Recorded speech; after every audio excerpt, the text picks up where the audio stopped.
মহাসড়কে 3 চাকার যান চলাচল বন্ধের সিদ্ধান্ত বাতিলের দাবিতে দেশের বিভিন্ন স্থানে বিক্ষোভ, পুলিশের সঙ্গে সংঘর্ষ।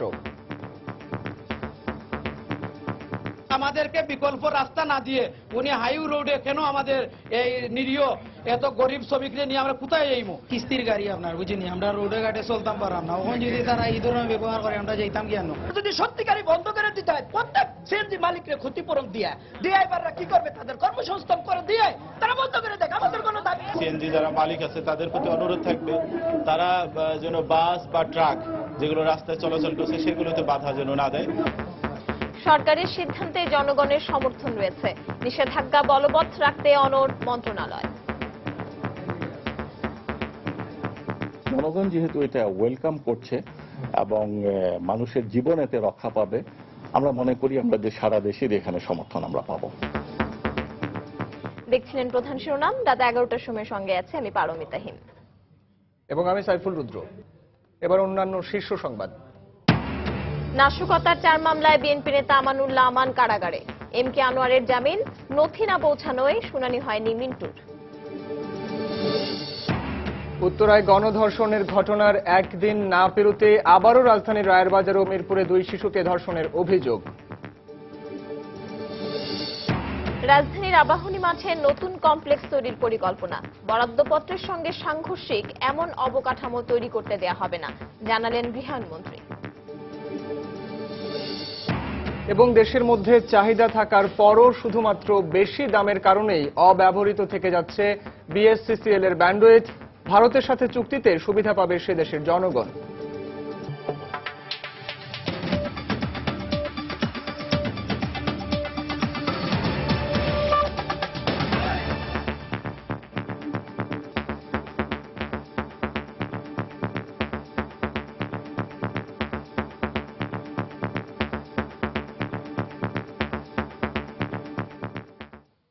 মহাসড়কে সিএনজি চালিত অটোরিকশা সহ 3 চাকার যানবাহন চলাচল বন্ধের সিদ্ধান্ত বাতিলের দাবিতে দেশের বিভিন্ন স্থানে বিক্ষোভ ও অবরোধ করেছে সিএনজি অটোরিকশা মালিক ও শ্রমিকরা।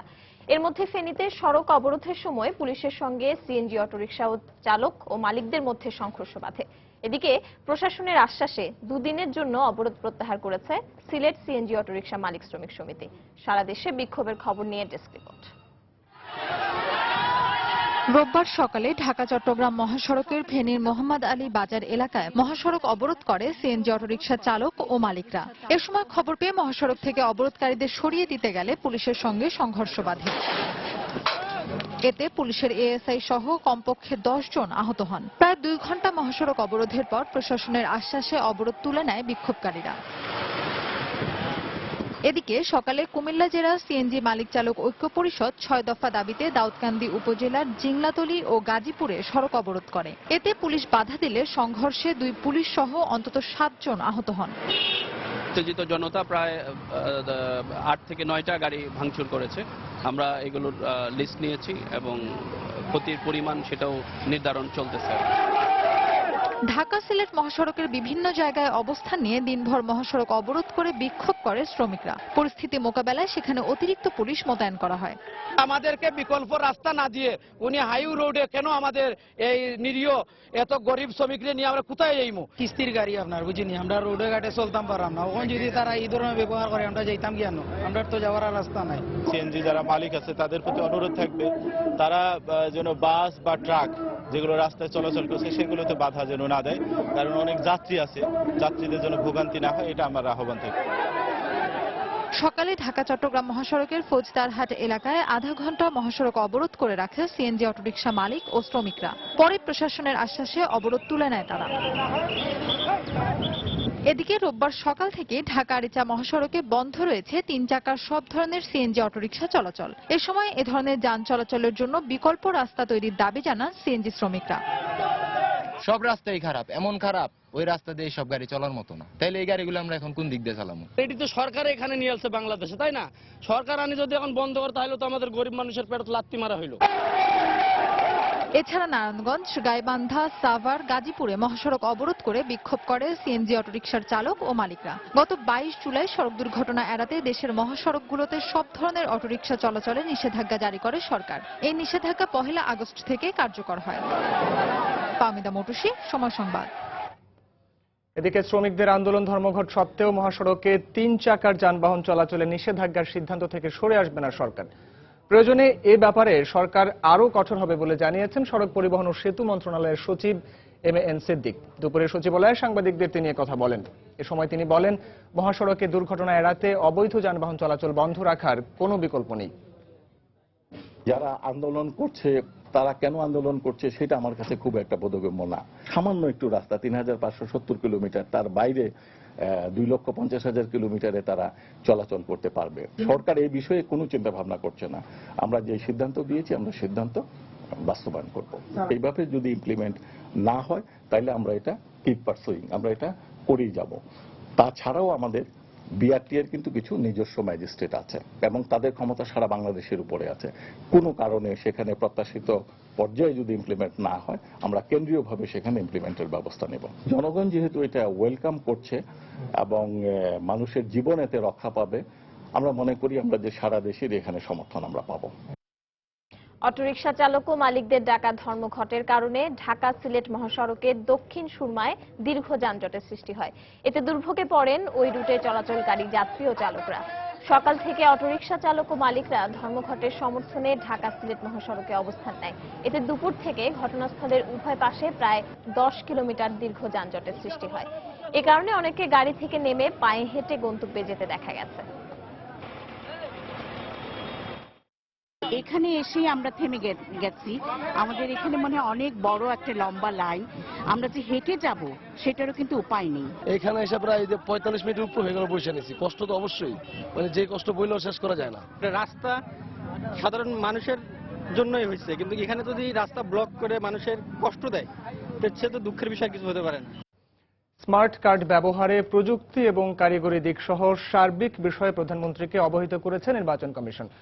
সকালে প্রধানমন্ত্রীর কার্যালয়ে এই বিষয়ে প্রধানমন্ত্রী শেখ হাসিনার সঙ্গে বৈঠক করে কমিশন।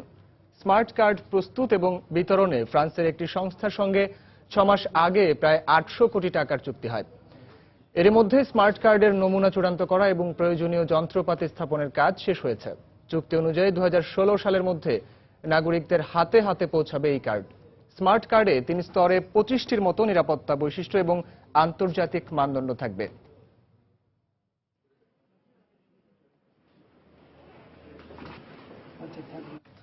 নাশকতার অভিযোগে রাজধানীর বিভিন্ন থানায় দায়ের করা মামলায় বিএনপি নেতা এম.কে. আনোয়ারকে জামিন এবং আমানুল্লাহ আমানের জামিন আবেদন নামঞ্জুর করে কারাগারে পাঠিয়েছেন আদালত। তবে নথি না আসায় আব্দুল আউয়াল মিন্টুর মামলার শুনানি হয়নি। বিকেলে এম.কে. আনোয়ার ও আমানুল্লাহ আমানের জামিন আবেদনের শুনানি শেষে এ আদেশ দেন আদালত।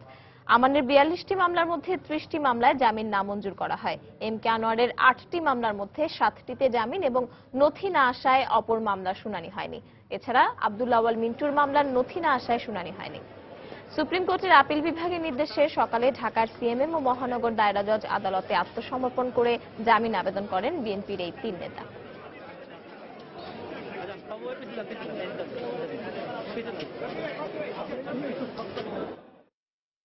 বিএনপি নেতা এম.কে. আনোয়ার এবং আমানুল্লাহ আমানের বিভিন্ন ধরনের মামলায় নাশকতা এবং অন্তর্ঘাতমূলক কর্মকাণ্ডের জন্য তাদের বিরুদ্ধে যে মামলা হয়েছে বিভিন্ন থানায় 50টি মামলা আজকে শুনানি হয়েছে।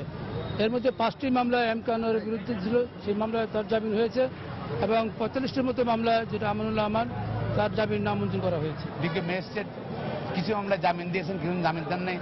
সেটা আমরা আইনগত দিকটা পরবর্তী হায়ার কোর্টে যাবো তো আমানুল্লাহ আমানের ব্যাপারটা, তখন আমরা এটা না এই যে এই কথা এই বক্তব্যটা আপনার ডিভিশনের যে ম্যান্ডেটরি প্রভিশন কিনা এটা হাইয়েস্ট কোর্টের সিদ্ধান্ত নেবে। গ্যাটকো দুর্নীতি মামলার বৈধতা চ্যালেঞ্জ করে বিএনপি চেয়ারপারসন বেগম খালেদা জিয়ার আবেদনের বিষয়ে হাইকোর্টের রায় হবে 5 আগস্ট। দুর্নীতি দমন কমিশনের উপপরিচালক গোলাম শাহরিয়ার চৌধুরী 2007 সালের 2রা September BNP chairperson Begum Khaleda Zia, তার ছোট ছেলে আরাফাত রহমান কোকো সহ 13 জনের বিরুদ্ধে রাজধানীর তেজগাঁও থানায় এই মামলাটি দায়ের করেন। পরের বছরের 13 মে বেগম জিয়া সহ 24 জনের বিরুদ্ধে অভিযোগপত্র দেয়া হয়। এতে বলা হয়, আসামিরা পরস্পর যোগসাজশে ঠিকাদারি প্রতিষ্ঠান গ্যাটকোকে কাজ পাইয়ে দিতে সহায়তা করে রাষ্ট্রের 14,56,37,616 টাকার ক্ষতি করেছে। 2007 সালের 27 সেপ্টেম্বর বিচারিক আদালতে মামলার স্থগিতাদেশ চেয়ে হাইকোর্টে দুটি রিট আবেদন করেন বেগম জিয়া ও আরাফাত রহমান কোকো। দলের অস্তিত্ব টিকিয়ে রাখতেই বিএনপি আগামী নির্বাচনে অংশ নেবে, এমনটাই মনে করেন আওয়ামী লীগ নেতারা। তারা বলেন 2019 সালের আগে দেশে কোনো জাতীয় নির্বাচন হবে না, আগামী নির্বাচন হবে প্রধানমন্ত্রী শেখ হাসিনার অধীনে। সকালে রাজধানীর বঙ্গবন্ধু এভিনিউয়ে দলীয় কার্যালয়ে ঢাকা মহানগর আওয়ামী লীগের বর্ধিত সভায় তারা বক্তব্য রাখেন। নির্বাচন যথাসময় হবে, কোনো মধ্যবিত্ত নির্বাচন নয়। সেই নির্বাচনকালীন সরকারের নেতৃত্ব দেবেন মাননীয় প্রধানমন্ত্রী জননেত্রী শেখ হাসিনা এবং বিএনপির সেই নির্বাচনকালীন সরকারে অংশগ্রহণের কোনো সুযোগ নেই, শেয়ার নেওয়ার কোনো সুযোগ নাই, কারণ তারা সংসদে নাই। সংসদে যেহেতু তারা প্রতিনিধিত্ব করেন না, কাজেই সেই নির্বাচনকালীন সরকারে তাদের কোনো শেয়ারেরও কোনো সুযোগ নেই। এবং যতই তারা বকুক না কেন, বেগম খালেদা জিয়া গতকালকেও বলেছেন যে তারা নিরপেক্ষ সরকারের দাবি থেকে সরে আসেননি। যতই তারা আজকে বাগাড়ম্বর করুন না কেন, ইনশাল্লাহ ওই নির্বাচনে তারা অংশগ্রহণ করতেই তাদেরকে হবে, করবেই। তাদের অস্তিত্বের জন্যই, গণতন্ত্রের স্বার্থেই তারা সেই নির্বাচনে অংশগ্রহণ করবেন। শেখ হাসিনার নেতৃত্বেই তারা নির্বাচনে অংশগ্রহণ করবেন। খালেদা জিয়া 2011 সালে নির্বাচনে অংশগ্রহণ করেন নাই, বাস মিস করতে দৌড়ে গেছেন। বাস গেছে কল্যাণচর, আপনার বৈঠক ঢাকায়, চিটাগাং বুঝতে পারবেন না। 2019 সালে যদি মাথায় জোর থাকে, চিটাগাং বুঝতে পারলেন হয়তো নিয়ে ট্রেনে উঠতে পারবেন, নির্বাচন করতে পারবেন। আর তা না হলে এই দেশে মুসলিম লীগের যে অবস্থা হয়েছে, মুসলিম লীগের সভাপতিকে কেউ নাম বলতে পারে না। বলতে পারবেন কেউ এখানে? কেউ জানে। আপনার দলের দশা এই হবে। রাত 11টার সময় আরো থাকছে। ছিটমহল বিনিময়ের আগে মিথ্যা পরিচয়ে নাগরিক হওয়ায় স্বস্তিতে নেই কুড়িগ্রামের দাসিয়ার ছড়ার অনেকেই। জমির মালিকানা নিয়েও জটিলতার আশঙ্কা।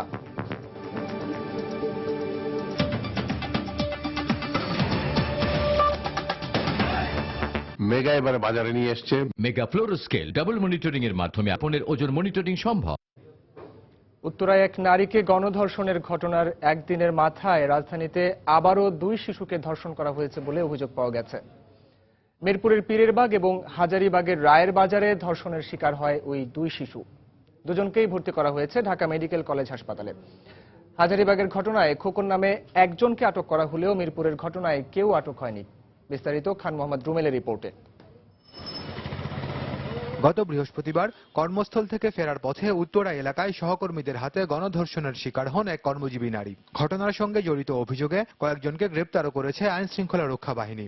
এই ঘটনায় অপরাধের দায় স্বীকার করে আদালতে জবানবন্দি দিয়েছেন দুজন। উত্তরার ঘটনার রেশ কাটতে না কাটতেই ধর্ষণের শিকার হলো 2 শিশু। এদের মধ্যে পীরেরবাগের নির্যাতনের শিকার শিশুটির বয়স 7 আর রায়ের বাজার এলাকায় নির্যাতিত শিশুটির বয়স 9। পরীক্ষা শেষে দুজনের শরীরেই ধর্ষণের প্রাথমিক আলামত পাওয়া গেছে। আমার মেয়ে আর 3 মেয়ে ওই খালি করে খেলছে, আমার 9 ডাবের খোসাটা দাও, কারণ ওই ডাবের খোসাটা দিচ্ছে না, ডাবের খোসাটা দিয়ে গেছে, দিয়ে মেলা করছে। দর্শক আমার ছেড়ে দেন, আমার মায়ের ডাকতেছে, কয় না তোমার কিছু কম না, কইছে এবার ওই ঘরের ভিতরে টান দিয়ে লই গেছে। একলা ঘরের মধ্যে বয়ে টিভি দেখতেছে, বৃষ্টি হচ্ছে আর তার মা ছিল গার্মেন্টসে। তো ওই সময় গেলে মানে দরজা বন্ধ করে মানে আমার নাতিনের সাথে খুব অনেক দুর্দবৃষ্টি করছে। এদিকে পুলিশ কর্মকর্তারা বলছেন এ ধরনের অপরাধ দমনে আগাম ব্যবস্থা নেওয়া কঠিন, তবে প্রতিটি ঘটনাকেই বিশেষ গুরুত্ব দেন তারা। এছাড়া এ ধরনের নির্যাতিতদের সহায়তার জন্য বিশেষ ডেস্ক খোলার কাজ চলছে বলেও জানান তিনি। একটা হেল্প ডেস্ক হবে আমাদের বিএনপি হেডকোয়ার্টারে, যেখানে যে জাতীয় সমস্যাগুলো থানাতে গিয়ে সরাসরি বলা অনেকের পক্ষে সম্ভব হয় না, সেই বিষয়গুলো এখানে সরাসরি সেটা সাবমিট করা যাবে। সেখানে নারী পুরুষ উভয় রকমের কর্মকর্তা থাকবেন এবং যে ক্ষেত্রে যা দিয়ে বাস্তবতা ডিল করা সম্ভব, আমার ধারণা যে সেই প্রেক্ষাপটগুলোতে তারা সাপোর্ট করতে পারবে। পুলিশ কর্মকর্তা আরো বলেন, একজন মানুষের মানসিক বিকৃতির সবশেষ ধাপ হচ্ছে এই ধরনের অপরাধ, আর এটি মোকাবেলায় পুলিশের পাশাপাশি সামাজিক প্রতিরোধ গড়ে তোলারও তাগিদ দেন তিনি। খান মোহাম্মদ রুমেল, সময় সংবাদ, ঢাকা।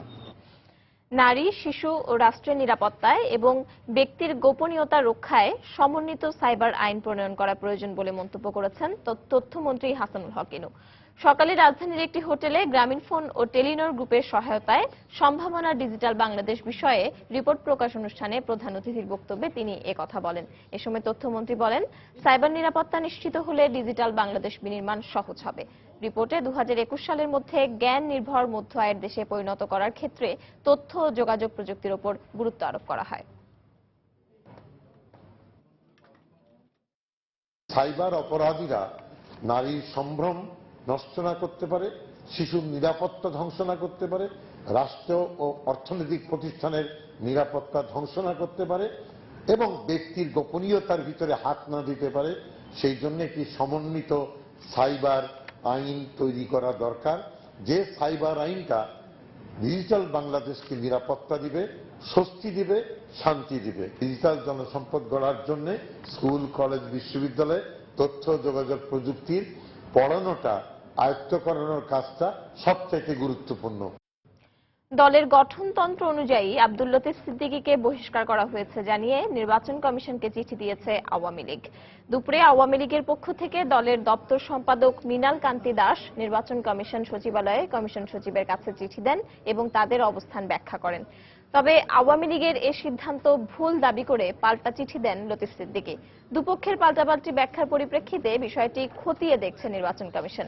এ বিষয়ে শিগগিরই সিদ্ধান্ত নেওয়া হবে বলে জানিয়েছেন নির্বাচন কমিশন সচিব মোহাম্মদ সিরাজুল ইসলাম।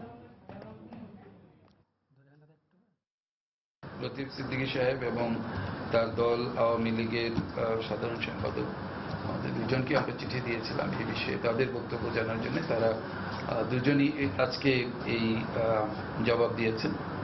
এখন এই জবাব এর সাথে যে প্রাসঙ্গিক আইন বিধি এবং এর সাথে সম্পৃক্ত কোনো পূর্ব নজির, এগুলি আমরা এখন দেখব।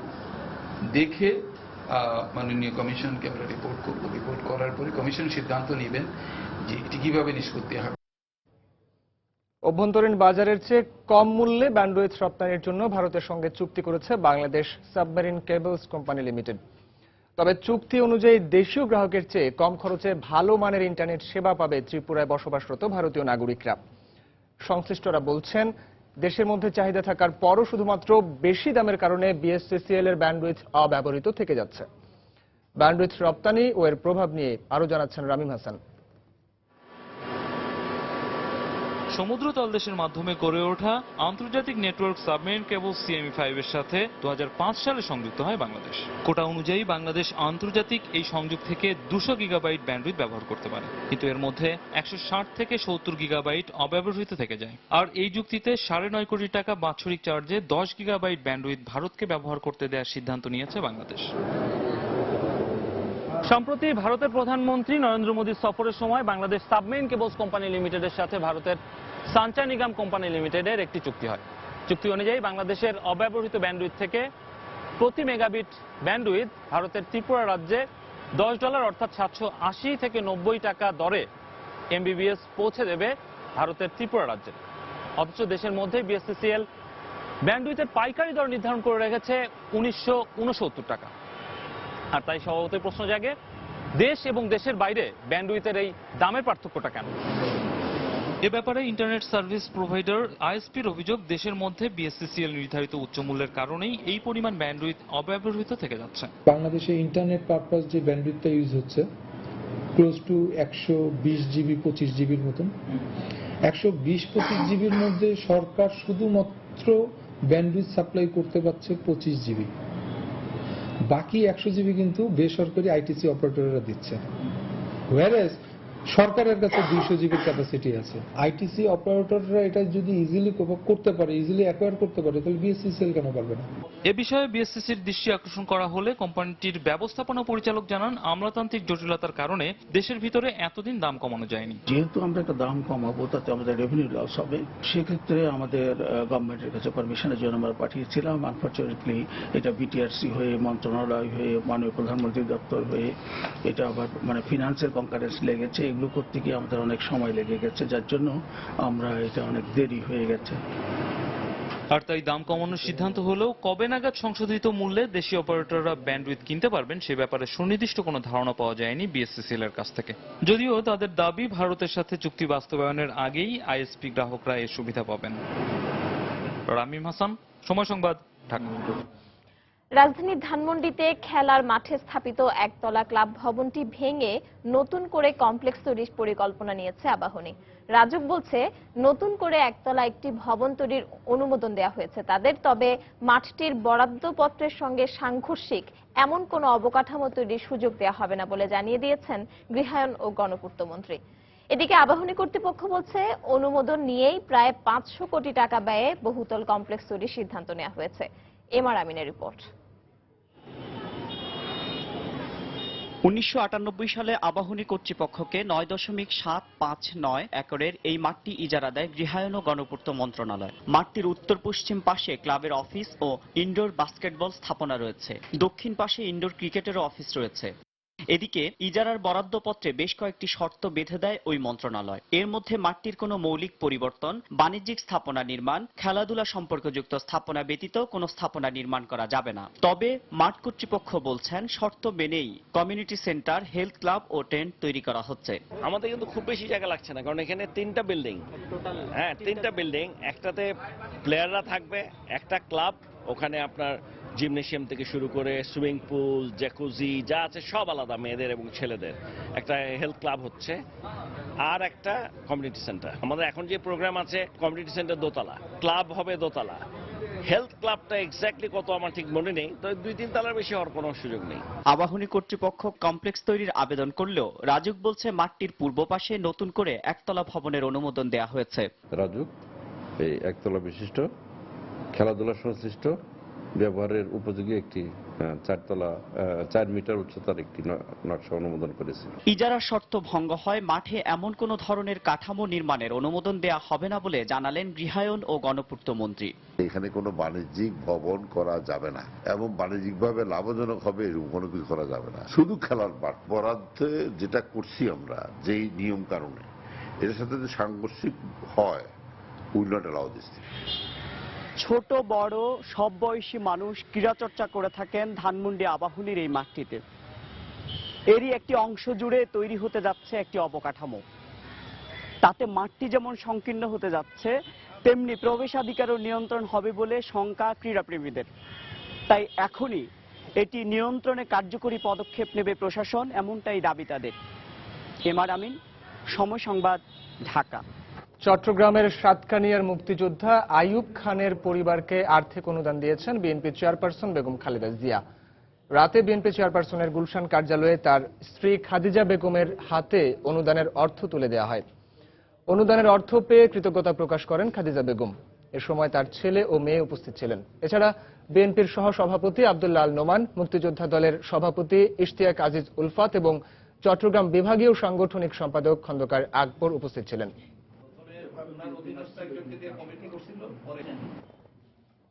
কুড়িগ্রামের দাসিয়ার ছড়া শুক্রবারও যার পরিচয় ছিল ছিটমহল, এখন স্থান পেয়েছে বাংলাদেশের মানচিত্রে।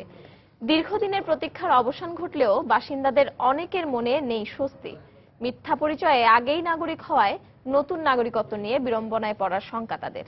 এ অবস্থায় ছিটমহল বিনিময় কমিটির নেতারা বলছেন, সবকিছু বিবেচনায় নিয়েই পদক্ষেপ নিতে হবে সরকারকে। মইনুল ইসলাম মঞ্জুর তথ্য এবং রবিউল ইসলামের ছবি নিয়ে ডেস্ক রিপোর্ট। কুড়িগ্রামের ফুলবাড়ী উপজেলার অভ্যন্তরে অবস্থিত দাসিয়ার ছড়া। শুক্রবারও এ জনপদের পরিচয় ছিল ছিটমহল হিসেবে, কিন্তু আগস্টের প্রথম প্রহরে অন্যান্য ছিটমহলের মতো এটিও স্থান পেয়েছে বাংলাদেশের মানচিত্রে। শনিবার সকাল থেকে এই এলাকায় উঠছে বাংলাদেশের জাতীয় পতাকা। দীর্ঘ 68 বছরের বঞ্চনার পর জাতীয়তার স্বীকৃতি মেলায় বাঁধ ভাঙা উচ্ছ্বাস সবার চোখে মুখে। তবে এরপরও দাসিয়ার ছড়ার অনেক মানুষ যেন স্বস্তিতে নেই। জীবন জীবিকা ও লেখাপড়া সহ বিভিন্ন কাজে মিথ্যা পরিচয়ে আগেই বাংলাদেশের পরিচয়পত্র নিয়েছেন তারা। কিন্তু ছিটমহলের জনগণনার তালিকায় নাম থাকায় নতুন নাগরিকত্ব পাওয়া নিয়ে বিড়ম্বনায় পড়ার শঙ্কা তাদের। পাশাপাশি জমির মালিকানা নিয়ে জটিলতার আশঙ্কা অনেকের। এতদিন মিথ্যা ঠিকানা দিয়া আমাদের ছেলে মেয়েদের বাংলাদেশে লেখাপড়া শিখেছি। উচ্চশিক্ষা শিক্ষিত হওয়ার পর আমাকে ওই মিথ্যা ঠিকানার বলে এই চাকরি করতে হয়েছে। এখন আমরা সত্য পরিচয় জন্ম নিবন্ধন, এই দাসিয়ার ছড়া জন্ম নিবন্ধন দিয়ে লেখাপড়া করতে চাই। 4 বছর আগে এই দাসিয়ার ছড়া আমি 45 শতক জমি কিনেছি। সেই জমিনে কিন্তু মালিকের বন্ধু মরে গেছে। এখন আমরা সরকারের কাছে দাবি এই জমা জমিনগুলা যাতে আমার সুষ্ঠুভাবে শৃঙ্খলা মতো বজায় রাখা যায়।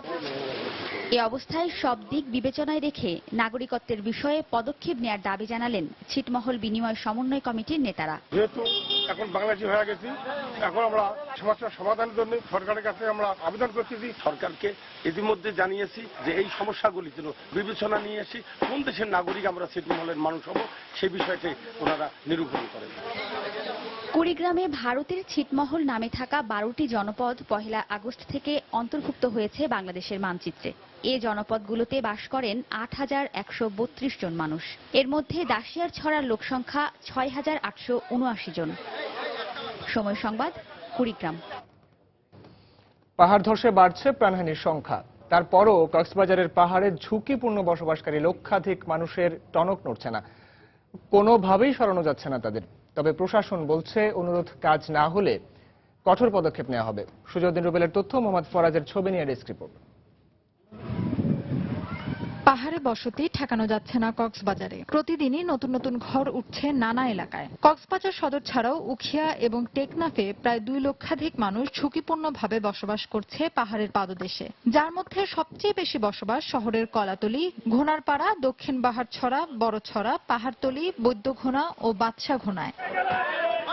প্রতি বছর জেলার কোনো না কোনো পাহাড় ধসে প্রাণহানির ঘটনা ঘটলেও আর্থিক অনটনের কাছে হার মানছে তারা। গত 27 জুলাই এমন ঘটনায় প্রাণ হারান 5 জন। এত ঝুঁকিপূর্ণ অতীতে বুঝিনি, তারপরে এখন যারা আছে এরা আসলে যাওয়ার মতন খুব কম মানুষেরই যাওয়ার মতন রাস্তা নেই।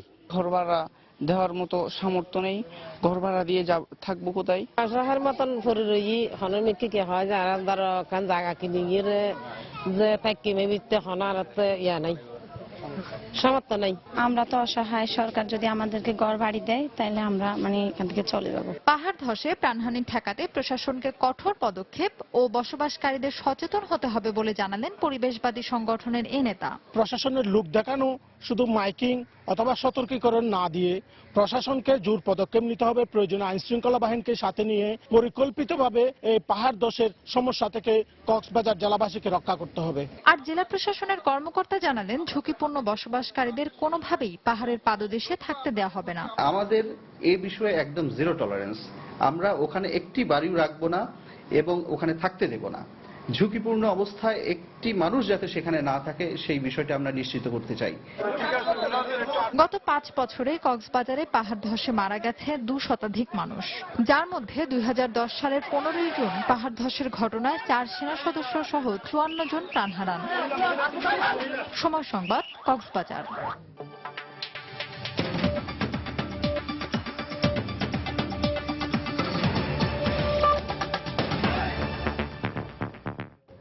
রাশিয়ার রিজানের সেনা অলিম্পিক হিসেবে পরিচিত ইন্টারন্যাশনাল মিলিটারি এয়ার কম্পিটিশনে রুশ বিমান বাহিনীর একটি হেলিকপ্টার বিধ্বস্ত হয়েছে।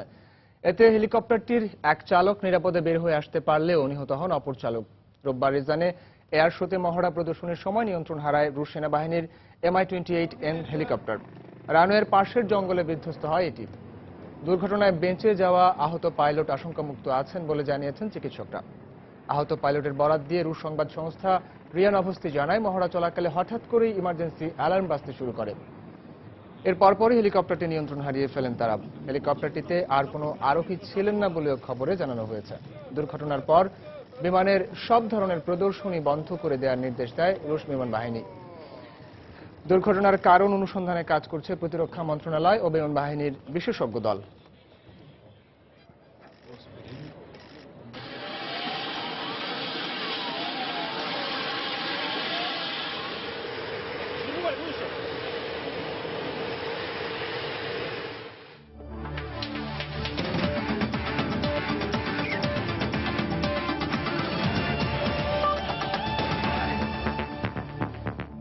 বৃষ্টির কারণে টানা 3 দিন খেলা না হওয়াটা হতাশার, এমনটাই মন্তব্য করেছেন টাইগার অলরাউন্ডার মাহমুদুল্লাহ রিয়াদ।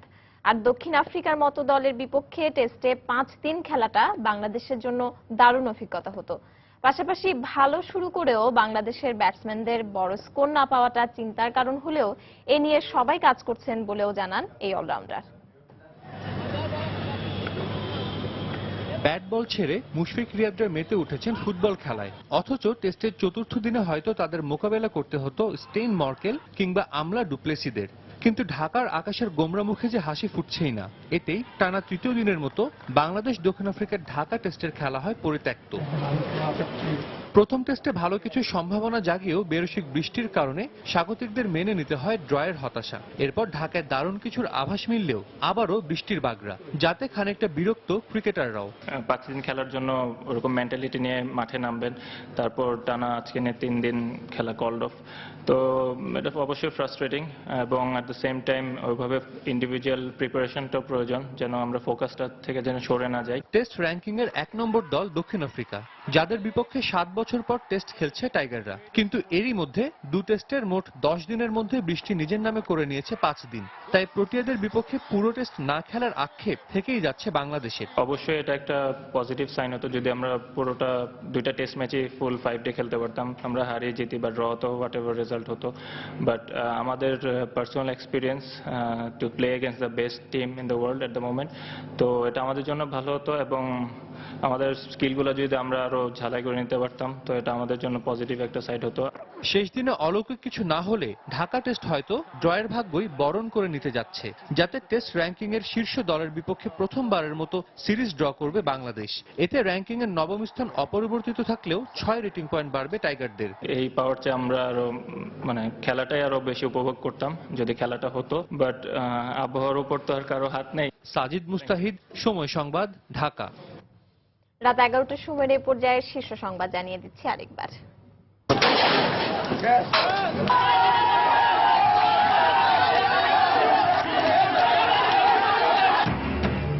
মহাসড়কে 3 চাকার যান চলাচল বন্ধের সিদ্ধান্ত বাতিলের দাবিতে বিভিন্ন স্থানে বিক্ষোভ, সংঘর্ষ, নিষেধাজ্ঞা বলবৎ রাখতে অনড় মন্ত্রণালয়। নাশকতার 4 মামলায় বিএনপি নেতা আমানুল্লাহ আমান কারাগারে, এম কে আনোয়ারের জামিন, নথি না পৌঁছানোয় শুনানি হয়নি মিন্টুর। উত্তরায় গণধর্ষণের একদিন না পেরোতেই আবারও রাজধানীর রায়ের বাজার ও মিরপুরে 2 শিশুকে ধর্ষণের অভিযোগ। রাজধানীর আবাহনী মাঠে নতুন কমপ্লেক্স তৈরির পরিকল্পনা, বরাদ্দপত্রের সঙ্গে সাংঘর্ষিক এমন অবকাঠামো তৈরি করতে দেওয়া হবে না, জানালেন গৃহায়ণ মন্ত্রী। এবং দেশের মধ্যে চাহিদা থাকার পরও শুধুমাত্র বেশি দামের কারণে অব্যবহৃত থেকে যাচ্ছে বিএসসিসিএল এর ব্যান্ডউইথ। ভারতের সাথে চুক্তিতে সুবিধা পাবে সে দেশের জনগণ। দর্শক, এই ছিল রাত 11টার সময়। যে কোনো খবর পেতে ভিজিট করুন সময়নিউজ.tv আর সঙ্গে থাকুন সময়ের।